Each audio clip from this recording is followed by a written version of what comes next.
everybody. You are listening to the Makers of Minnesota, where we talk to cool people doing cool things in the state of Minnesota. And I am here with Michelle Mazzara, and she is the CEO of Love, L-U-V, a foodie. And loveafoodie.com is a brand that Michelle has. And Michelle, I have known about your brand for a while, but I didn't realize how many different lines you have of different products. Right. Well, Stephanie, do you remember you probably don't, but 6 years ago, I was on your show with Stephanie March on the Weekly Dish. I actually do remember that. Remember that? When I just launched Love a Foodie, which was a completely different platform than it is now. 6 years ago, our actual birthday is August 19th.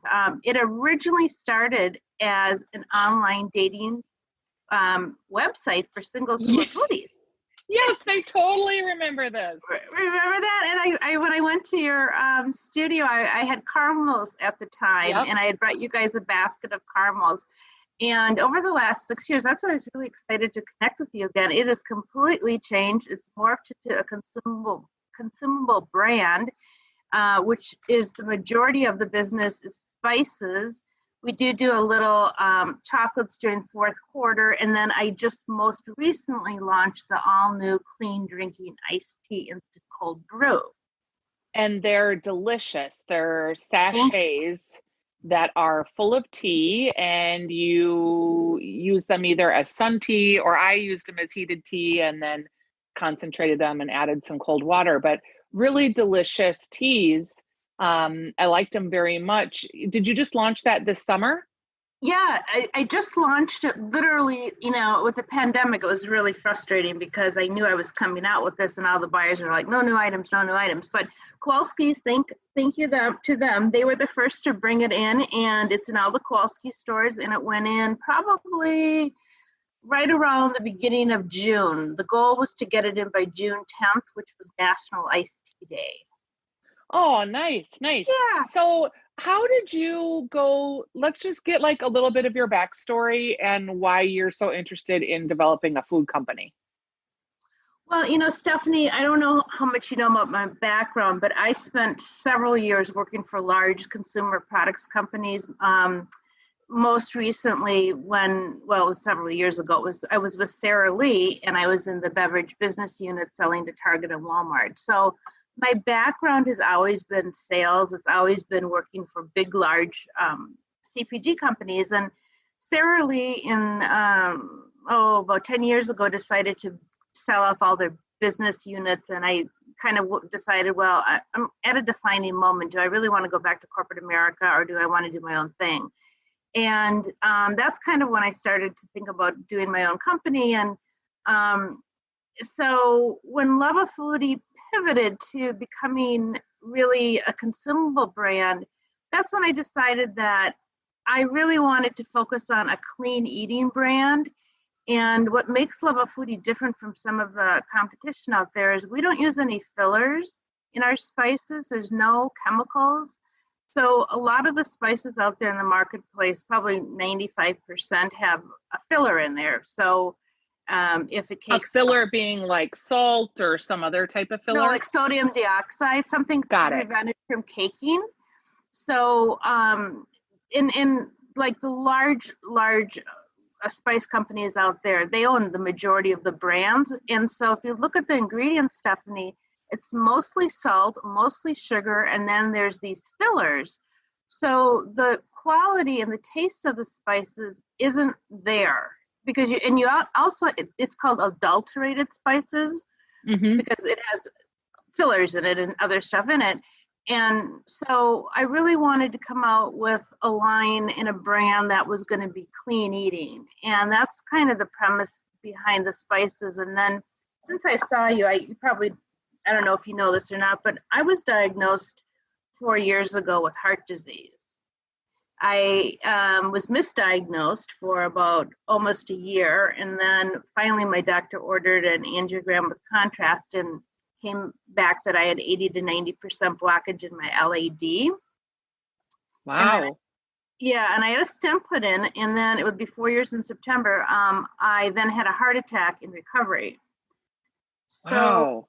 yeah, it was really shocking. But after that, this is the end of 2016, I got involved. I became a brand ambassador for American Heart, and I came out with a salt-free line. I only sent you citrus lovers because I think I just sent you one of the salt-free line or spices. Yep.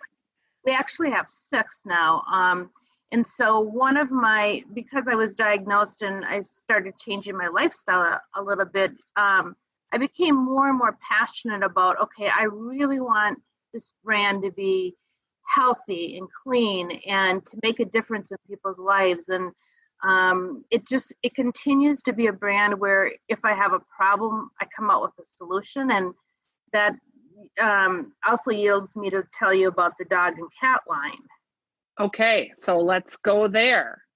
Right. So so much has happened since I've seen you. Yeah. I have a little dog.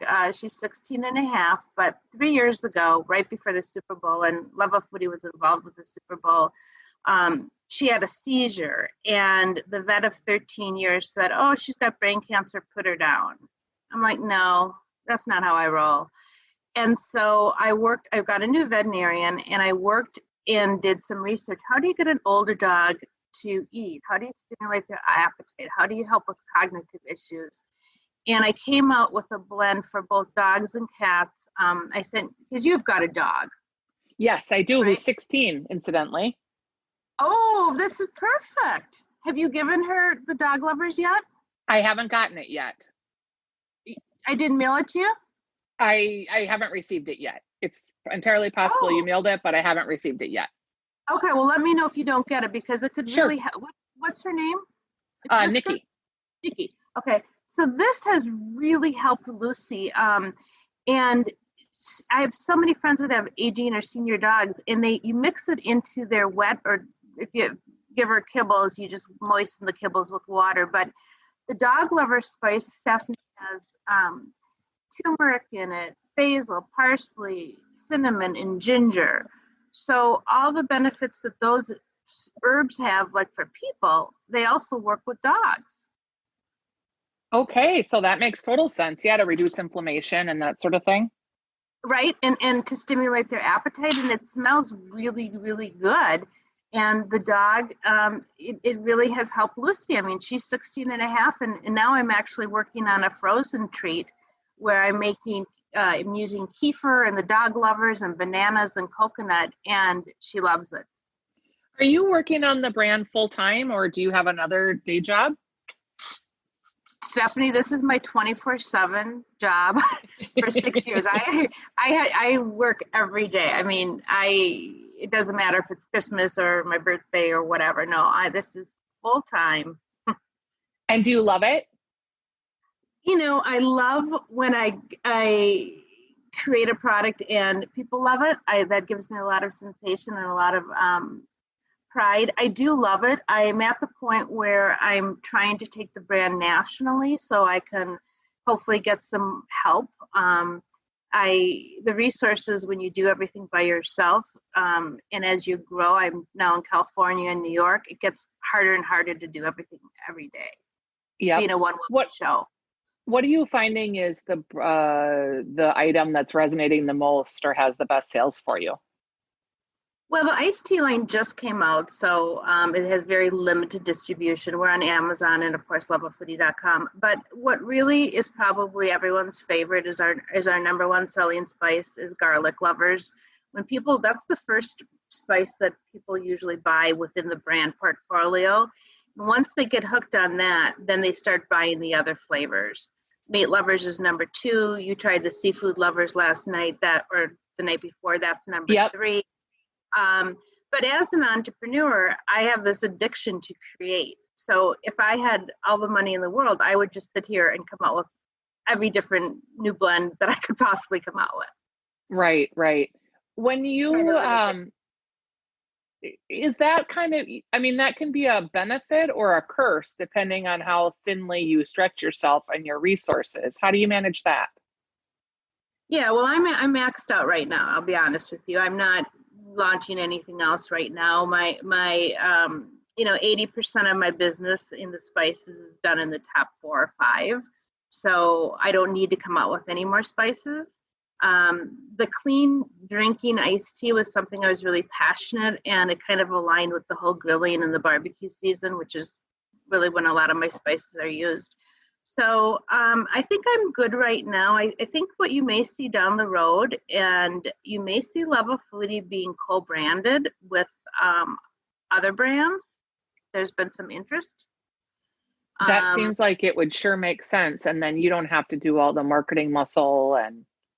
Exactly. Like if I were to co-brand with another company that already had distribution in national stores, then they would just continue to manage their supply chain and their production. And it would, I don't know how it would be structured, whether it would be a shared license deal or whatnot, but I see that the future of the brand, not the Love of Foodie spices or iced tea is going to go away, but I think when you're looking at, there's a lot of interest right now in the brand. And I've also applied to be a national spokesperson for American Heart Association for 2021. And I'm hoping to get that. And so there's a lot of exciting things happening. FoodieTV.com just contacted me and they want to feature the brand. I don't know if I'll be doing a show for them. So I think the brand, you're going to see a lot change. You're going to see a lot of growth in volume in the next 9 to 12 months. Right. And when you're on Amazon, as you sell on Amazon, how was that for you to put together? Did you work with a consultant or did you figure it out on your own? Because that's hard for a lot of makers. Oh, trust me, it is hard. I have a team that manages all my website for me, and they do all the labels. Like I said, I want to come out with dog lovers. I want Lucy on the packaging. And they've been with me from day one. They built the website. We have our own server, and they understand the brand because together we do it together. So they actually helped me get the products on Amazon after I created it. But it's very complicated. And there again, I have to say my background in sales and marketing and working and selling to Target and Walmart helped me. But for a startup entrepreneur, food maker here in Minnesota who might not have the background that I had, it's extremely complicated. Yeah, that's what I've heard, that it's really challenging and it's hard for a lot of people to get going. If you didn't have the background, would you recommend hiring a consultant or just kind of bootstrapping it? Well, it really depends on the person's resources. My resources are limited, so I taught myself QuickBooks. I taught myself Amazon. If you have the resources and you can hire people to help you, then I would do that. But I don't, and I did not have those resources. Right. When you look at other brands, Michelle, that have inspired you, are there any that come to mind? That's a good question. I think there's a lot of good brands out there that are sending a good message. They're clean, like Johnny Pops is the first one that comes to my mind. They've been very successful. I don't know if you know the people at Busy Coffee. Alex, yes, I do. I just released his podcast last week. Oh, he's a great guy. I met with him. Those are the people that I know locally that I think have been really great success stories. I mean, Alex's Busy Coffee is like the #1 seller on Amazon. Yeah, he was an incredible guest. Yeah. And, there's a lot of local female entrepreneurs here and food makers here in town that I respect and that I think are doing a fantastic job. I think we all have that commonality that we all want everyone to win. And, when you see people in the stores and they're doing their demos, I know exactly how hard it is. Right. Has COVID changed things for you, Michelle? Yes. First, Stephanie, it was extremely hard to accept the first month because I knew that this was going to have an impact on my sales. I'm not allowed to go into the stores to do demos. And And then I had this new iced tea line that the feedback that I got from most of my buyers were no new items in 2021. We have other things to worry about. But on the positive side, my online sales have increased because people are home and a lot of people don't want to go in the grocery stores. So Amazon sales have increased, Love Foodie sales have increased. And I've just been more creative in reaching out to, my customers and saying, hey, I can't come there, but I've got this, you need to reorder. It's grilling season. I mean, people are still going to eat. In fact, they're going to eat even more because they're home more. Right. And for spices, maybe that's perfect because people are so bored with their usual staples. Exactly. And so one thing that I started doing, Stephanie, is I started making more and more recipes and putting them on the website, because our activity, I mean, we average 15 to 20,000 visits a day, which is a lot. And a lot of the interest is in going to the recipe tabs. And the recipes I sent you in my cookbook, they're easy. They're not complicated. I want the brand to be easy for people to use. I mean, essentially what I say is all you really need is olive oil and the spice. One of the spices that you sent me that I am just like, I don't know what to do with this, was margarita spice blend. How would you describe that?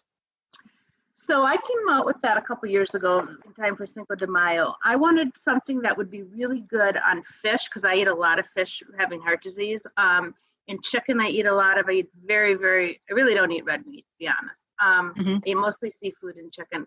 So I would describe it as a bright flavor. It's very good on actually asparagus too, but what I mostly use it on is salmon, chicken, and other fish. And it also makes a nice dressing. And what I do, it's got real tequila in it. We had to outsource dried tequila. So it's got ginger, lime, sugar, orange peel, tequila powder, but it's dried, so there's no alcohol, sugar, salt, and a little lemon peel. What I do, Stephanie, is I mix it with olive oil, and I mix it with sometimes lemonade or limeade or fresh lemon and lime, and then I make kind of a marinade, and I use it with fish or shrimp or chicken. Okay, because I can totally see using that. And then another one that stumped me a little bit was umami spice blend. Do you want to describe that for people that maybe aren't familiar with umami? Right. So your tongue has 4 chambers in it, so to speak: sweet, salty, sour, and bitter. When you eat something that has those 4 sensations, it's called umami. So again, it is umami. Most people, unless you're a chef or you're in the restaurant industry, don't even know what umami is. It's the sensation of having all of those 4 flavors together, and it becomes sort of the 5th taste. So what I did with my umami spices, there's cocoa in it for the sweetness. There's lemon peel, there's wasabi, there's soy sauce, there's shiitake mushrooms, and there's sun-dried tomatoes. And it's really good with vegetables. I eat a lot of vegetables, so like portobello mushrooms, sauteing the shiitake mushrooms with or portobello mushrooms with the umami spice blend, a little sesame oil, olive oil. You can add a little soy sauce. I made a really good umami burger where I took mushrooms and onions and sauteed them with the umami spice, and then put it on top of a burger with some cheese. It's a more sophisticated spice, and unless you I know you would know what to do with it, but the average person probably needs to use one of my recipes to start to use it. Right. And there are a lot of recipes. Yeah. So if you go to the recipe tab on Love Foodie and you type in margarita or you type in umami, it's going to give you all the different recipes I've created using that spice. So in terms of your business life, you've been bootstrapping this and putting it together on your own. Are there things that you think, wow, I didn't expect that this would be so challenging? Everything. I'll be honest, everything. It's, I do the fulfillment for Amazon. I do the fulfillment for Love Foodie because I'm not big enough yet to say I'm going to ship everything to Amazon and pay. You do you do pay a warehouse fee when you do fulfillment, but you pay even more when they do it. So, you know, every day I'm wearing a different hat. I'm wearing the sales hat. I'm wearing the accountant hat when I send out the invoices or somebody hasn't paid me. I guess that's the part that I dislike the most is the QuickBooks and the right. trying, you know, the getting the money part, because they're not abiding by my terms, and I still have to pay my co-packer and I have to pay on time. So sometimes I'm thousands of dollars overdue, and that is financially a burden. Yeah, and very nerve-wracking because, you know, like you said, you have to pay your folks and you're just waiting and waiting and waiting for them to pay you. Right. And I mean, my team that does the website, they get paid every month regardless if I got paid. Right. Yeah, I definitely understand that. Are you thinking that you will, you know, continue with the publishing of cookbooks, and is the spices kind of where your lane is going to be? The spices is always going to be the majority of my business. I have some other drink mixes that I have for fourth quarter. I've got a mullein spice mix, which is all yum. Yeah, I can send you that too. Because if you didn't get the dog lovers, I need to send you that. And then I've got a hot toddy mix, which you would like. You mix it with, now, it's not good for you because you mix it with a stick of butter and a pint of ice cream. That sounds delicious. It's really good, and you freeze it, Stephanie, and then when you feel like a hot toddy, you take 2 heaping tablespoons of it, mix it with hot water, and then you can add in your spirit of choice. But fun. So yeah, it's fun, and it's really, really, you don't have to make it with alcohol. You can just make it plain if you want. But but to answer your question, the spices is going to be the main part of my business. But like I said earlier, you may see me get into other categories by co-branding. Like, so maybe I will get into a hot beverage, a bigger hot beverage at some point. I could see you doing too, like dried spice mixes or dressing mixes, that kind of thing. Yep, I could do that. You know, the one thing you won't see me doing is I won't get into anything that's not clean. I won't get into a processed food or processed meats or processed cheese. I partnered with Met's Creamery 3 years ago, and that's how we were part of the Super Bowl. They used my spices to flavor their cheese curds, and we had Bloody Mary cheese curds at the tailgating event the day of the Super Bowl. I bet that was fun. It was fun. It was fun. But so I think to be true to the brand and be true to where I see it and who I am is that no matter where I go or who I partner with or what I come out with on my own, it will always be clean. Well, it's been super fun to talk to you, Michelle, and I can see that life transformation of the heart situation has really moved you in a direction that benefits Love a Foodie. Because obviously, if you're passionate about something, you do a better job with it, right? Exactly. And you know, I my mission is to help save lives and share my story. And so that's a whole nother component of what Love a Foodie has kind of become. And so yeah, it's been a really exciting 6 years, Stephanie, but I'm telling you, if somebody doesn't have a passion for their brand or doesn't want to work a lot, don't get into this category in space because it's a lot of work. Yeah, and it really does require your constant attention and stewardship. So I appreciate that about you. And I loved talking to you today. People can find your product at loveluvafoodie.com or on Amazon. Yep. And lovefoodie.com or Amazon or Kowalski's if you want to they can have some of my spices, and they've got the iced tea line right now. Are your spices above like the meat counter where some of the other ones are? Yep, all my spices are merchandise in the meat or seafood department. Great, not in that the makes spice sense. aisle. Yep. All right, so people can look for much, Stephanie. Yeah, people can look for loveafoodie.com and stay healthy. And thanks for being our guest today, Michelle. Thank you so much. Take care. All right. Bye-bye.